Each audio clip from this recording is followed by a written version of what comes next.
Welcome. तो हम लोग इस वीडियो में देखेंगे क्लास 8 का विज्ञान, ठीक है, जो चैप्टर नंबर 3 है।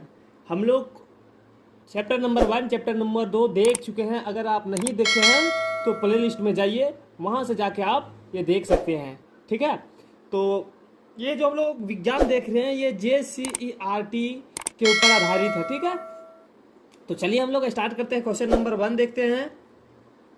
उससे पहले अगर आप हमारे चैनल पे न्यू हैं तो चैनल को सब्सक्राइब करके हमारे साथ जुड़ जाइए, क्योंकि इसके ऊपर क्लास 8, 9, 10 ये सभी का वीडियो डाला जा रहा है और सभी सब्जेक्ट का वीडियो डाला जाएगा। तो आप हमारे साथ जुड़ जाइए चैनल को सब्सक्राइब करके। तो चलिए हम लोग स्टार्ट करते हैं। क्वेश्चन नंबर 1, ईस्ट का उपयोग किसके उत्पादन में किया जाता है? तो ईस्ट का उपयोग किसके उत्पादन में किया जाता है? एल्कोहल के उत्पादन में। एल्कोहल के उत्पादन में किया जाता है, ठीक है। ईस्ट का उपयोग एल्कोहल के उत्पादन में किया जाता है। फिर है आपका क्वेश्चन नंबर 2 कि सूक्ष्मजीव कहाँ कहाँ पाए जाते हैं? तो सूक्ष्मजीव कहाँ कहाँ पाए जाते हैं? सूक्ष्मजीव जल, वायु, मिट्टी, सभी जगह पे पाया जाता है इत्यादि, ठीक है। जल में भी पाया जा रहा है, वायु में भी पाया जा रहा है, मिट्टी में भी पाया जा रहा है। ये सभी जगह पाया जाता है, ठीक है। तो चलिए क्वेश्चन नंबर हम लोग देखते हैं 3। क्वेश्चन नंबर 3 है कि सबसे पहले कौन सा प्रतिजैविक का खोज किया गया था? तो सबसे पहले कौन सा प्रतिजैविक का खोज किया गया था? तो किया गया था सबसे पहले पेनिसिलिन, ठीक है। पेनिसिलिन प्रतिजैविक जो है इसका सबसे पहले खोज किया गया था। और इसका जो खोज किया गया था, इसको खोजने वाले थे अलेक्जेंडर फ्लेमिंग के द्वारा एक खोजा गया था। किसके द्वारा? अलेक्जेंडर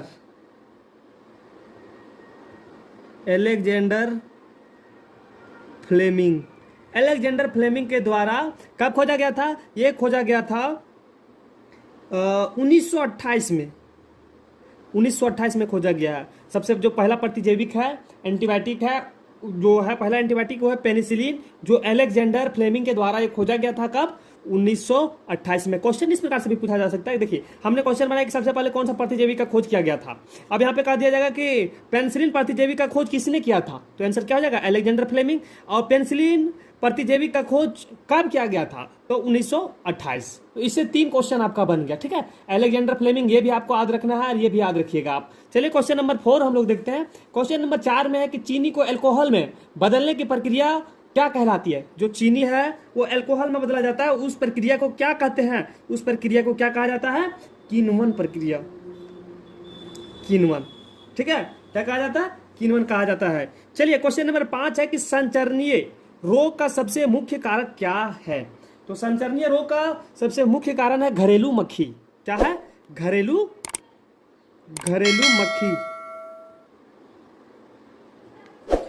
मक्खी जो है ये संचरणीय रोग का मुख्य कारक है, ठीक है। क्वेश्चन नंबर 6 हम लोग देखते हैं। क्वेश्चन नंबर 6 में कि डेंगू परजीवी का वाहक है। डेंगू किस परजीवी का वाहक है? डेंगू यहाँ पे लिखा है किस परजीवी का वाहक है? तो किस परजीवी का वाहक है? मादा एडिस मच्छर। या फिर हम लोग कह सकते हैं कि डेंगू जो होता है किसके द्वारा होता है? तो जो डेंगू होता है वो मादा एडिस मच्छर के काटने के द्वारा होता है। तो क्या होगा? यहाँ पे लिखेंगे मादा एडिस मच्छर के काटने से ये डेंगू रोग होता है, ठीक है। तो क्वेश्चन नंबर 7 है कि सूक्ष्म जीवों का मुख्य वर्ग कौन कौन है? जो सूक्ष्म जीव है, हम लोग चैप्टर का नाम ही है मेरा सूक्ष्म जीव। तो सूक्ष्म जीव जो मेरा ये है वो सूक्ष्म जीव का मुख्य वर्ग कौन कौन से है? तो मुख्य वर्ग इसका कौन कौन से है जीवाणु। क्या है? जीवाणु। पहला जीवाणु, दूसरा इसका हो जाएगा आपका कवक, तीसरा आपका हो जाएगा प्रोटोजोआ, और चौथा आपका हो जाएगा शैवाल। चौथा आपका ये है, ठीक है। चौथा आपका शैवाल हो जाएगा। सूक्ष्म जीव का मुख्य वर्ग कौन कौन है? तो ये 4 हैं, आप आज रखेंगे, ठीक है। एग्जाम में पूछा जा सकता है। तो चलिए क्वेश्चन नंबर हम लोग आगे देखते हैं 8। मनुष्य में फफूंद से उत्पन्न दो रोग का नाम लिखना है। जो मनुष्य में फफूंद से जो दो रोग उत्पन्न हो रहा है उस रोग का नाम लिखना है। तो चलिए हम लोग पहला रोग लिखते हैं, चर्म रोग। चर्म रोग हो गया। और दूसरा आपका हो जाएगा दाद। ठीक है, फफूंद के माध्यम से ये दो रोग उत्पन्न होता है, चर्म रोग और दाद। ठीक है, चलिए तो हम लोग क्वेश्चन नंबर आगे देखते हैं। मलेरिया का वाहक कौन है? तो मलेरिया का वाहक कौन है? मादा एनोफिलिस मच्छर। मादा एनोफिलिस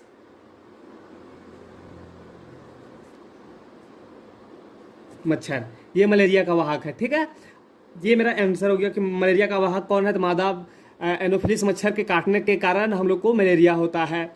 चलिए क्वेश्चन नंबर 10 है कि चेचक के टीके की खोज किसने की थी? तो चेचक के टीके की खोज किसने किया था? एडवर्ड जेनर ने। एडवर्ड जेनर ने किया था। कब किया था ये? इससे एक और क्वेश्चन पूछा जा सकता है कि चेचक के टीके की खोज कब किया गया था? तो कब किया गया था? 1857 ईस्वी, सॉरी 1798 होगा। 1700 यहाँ पे काट देते हैं, यहाँ पे लिखते हैं 1798 ईस्वी में एडवर्ड जेनर के माध्यम से चेचक के टीके की खोज किया गया था। ठीक है, तो चलिए क्वेश्चन नंबर 11 है कि किण्वन की खोज किसने किया था? तो किण्वन की खोज किया था लुईस पास्चर। लुई पास्चर ने किण्वन की खोज कब किया था? 1857 में किया था। ठीक है, किण्वन की खोज कब किया गया था? 1857 में। किसने? लुई पास्चर ने किया था। तो चलिए आगे हम लोग क्वेश्चन नंबर 12 देखते हैं कि क्वेश्चन नंबर 12 में कि एंथ्रेक्स रोग किस जीवाणु द्वारा होता है? एक रोग होता है एंथ्रेक्स रोग, थोड़ा समझ लेते हैं। ठीक है, ये एंथ्रेक्स रोग होता है, जो जानवरों में भी होता है और मनुष्यों में भी होता है। इस रोग से हम लोग खासकर कह सकते हैं कि थोड़ा घातक बीमारी होता है एंथ्रेक्स। ठीक है, तो इस रोग जो है रोग किस जीवाणु के द्वारा होता है? जो ये रोग हो रहा है ये किस जीवाणु के द्वारा होता है? तो हम लोग इसको बता सकते हैं कि ये किस जीवाणु द्वारा फैलता है। तो किस जीवाणु द्वारा फैलता है? तो आंसर लिखेंगे हम लोग बेसिल एंथ्रोसिस नामक जीवाणु। बेसिल एंथ्रोसिस। तो चलिए लिखते हैं हम लोग आंसर, यहाँ पे हो जाएगा बेसिल एंथ्रेसिस।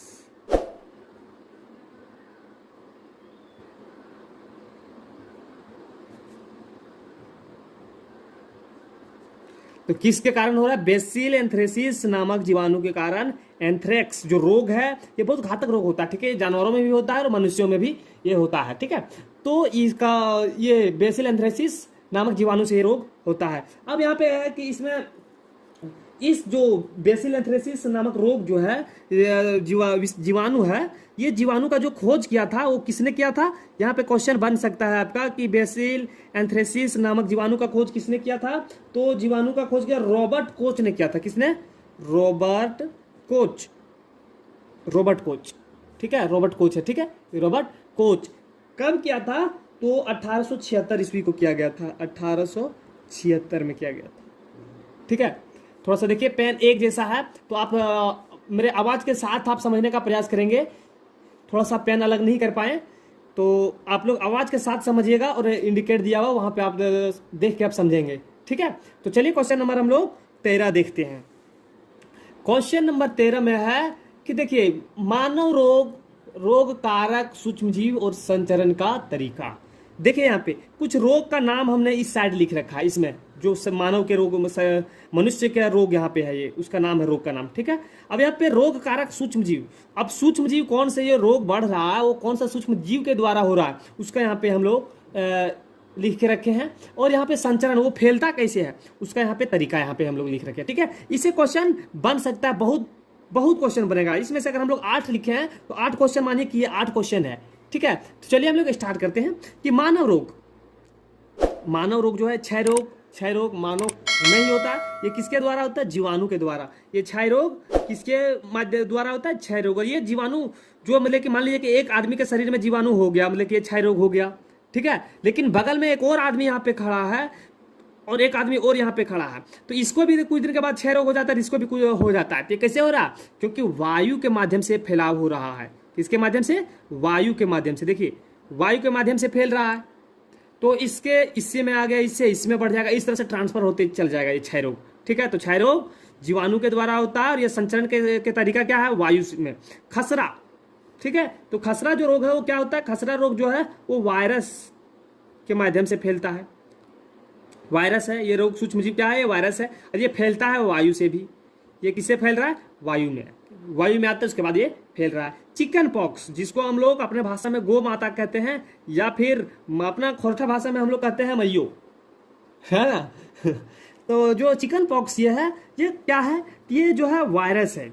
चिकन पॉक्स एक वायरस है, और ये फैलता कैसे है कि चिकन पॉक्स जो वायरस है ये वायु से या किन्हीं व्यक्ति को अगर चिकन पॉक्स हुआ है तो उनके संपर्क में आने से, सीधे संपर्क में आने से आपको भी हो सकता है। ठीक है, तो ऐसा नहीं कि हम किसी, जो हमारे विज्ञान कह रहा है कि जब किन्हीं को चिकन पॉक्स हो जाए तो उनसे दूरी बना के रहें, उनके नजदीक ना जाएं। ठीक है, तो चलिए क्वेश्चन एक है यहाँ पे पोलियो। पोलियो जो है ये भी एक वायरस के माध्यम से फैलता है। ये वायरस है पोलियो, माध्यम नहीं कह सकते, एक वायरस ही है। और ये फैलता कैसे है? वायु और जल, इसके माध्यम से फैलता है, वायु में या जल से ये फैल रहा है। फिर है हैजा। क्या है? हैजा। हैजा जो है जीवाणु, ठीक है, हैजा इसका रोग कारक सूक्ष्मजीव क्या है? जीवाणु है, और ये फैलता कैसे है? जल और भोजन से। ठीक है, फिर है टाइफाइड। जो टाइफाइड है, ठीक है, ये एक जीवाणु है। टाइफाइड क्या है? जीवाणु, और ये फैलता है जल से। ठीक, ये जल से फैल रहा है। इसी तरह से हेपेटाइटिस, हेपेटाइटिस ये है एक वायरस, और ये फैलता है जल से। ठीक है, और फिर है मलेरिया। जो मलेरिया ये अभी हमारे तरफ आम है।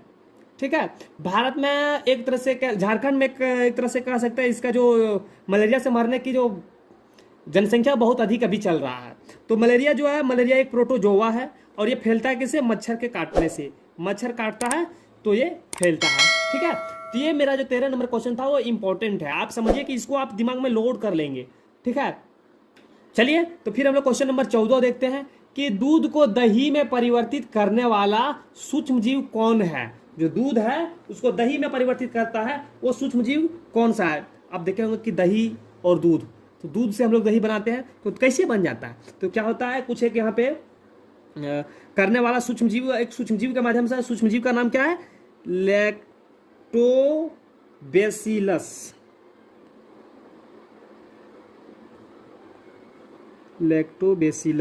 लैक्टोबैसिलस है ना, लैक्टोबैसिलस सूक्ष्मजीव के कारण दूध से दही में परिवर्तित हो जाता है। तो चलिए क्वेश्चन नंबर आगे हम लोग देखते हैं।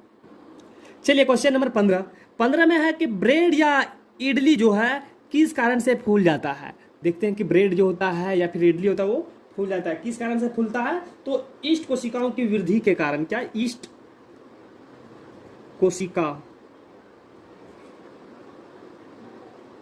कोशिकाओं के वृद्धि के कारण। ठीक है, ईस्ट कोशिकाओं के वृद्धि के कारण क्या होता है? ये फूल जाता है।